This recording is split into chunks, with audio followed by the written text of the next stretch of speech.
Congress and the President need to get to work, and I believe Senator Manchin and I have provided a way forward with the Duplication of the Nation Act. This is something Republicans and Democrats can and should agree on. Well, Congress spends too much time figuring out how they're going to spend money rather than figuring out whether the money they're spending is well spent. And a 2-year budget cycle makes sense to me because it gives Congress a longer period of time to think through the budget, and it's the way most states do business. Why not the federal government? When Congress can't pass a budget on time, government doesn't work well, and sometimes government doesn't work at all. It leads to horrible waste and inefficiency. Representative Cooper and I have a philosophy, along with no labels, that if you don't do your job, you shouldn't be paid. Hence the bill, no budget, no pay. What we're trying to do is force Congress to do their jobs, and that is to pass a budget in both houses, come together, and let's move this country forward. The federal government spends about $500 billion a year, uncoordinated in the sense that they're purchasing of goods and services throughout the government, and we should do everything we can to buy in bulk and save taxpayer money. Government purchasing needs to be streamlined with a similar focus on volume to save taxpayer dollars. Every day, federal employees shuttle across the country and the world for meetings of all kinds.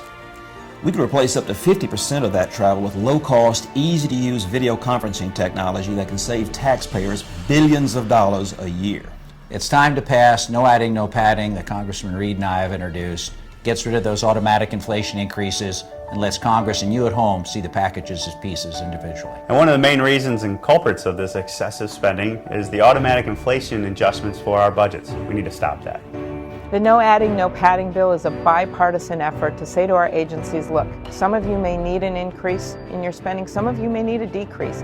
Just justify why you need the money. That's how you save taxpayers money, and it's how you create incentives for our agencies to be as efficient and responsive as possible.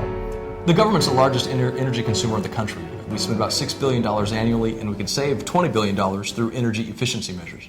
And we can win for companies that'll do the work. We can win for taxpayers because they'll get the savings. And we can win for the environment because it'll reduce energy usage.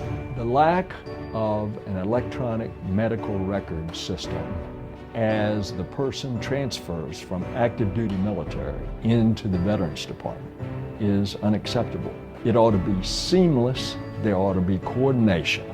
We need full interoperability between DoD and VA medical records soonest, but not later than 1 year from enactment. No excuses.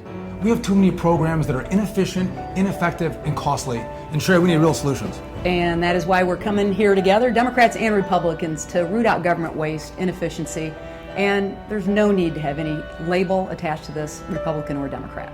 You've just heard from Democrats and Republicans serving in Congress, coming together for common sense solutions. We urge each and every one of you to contact your representatives to tell them to get behind and support these common sense solutions.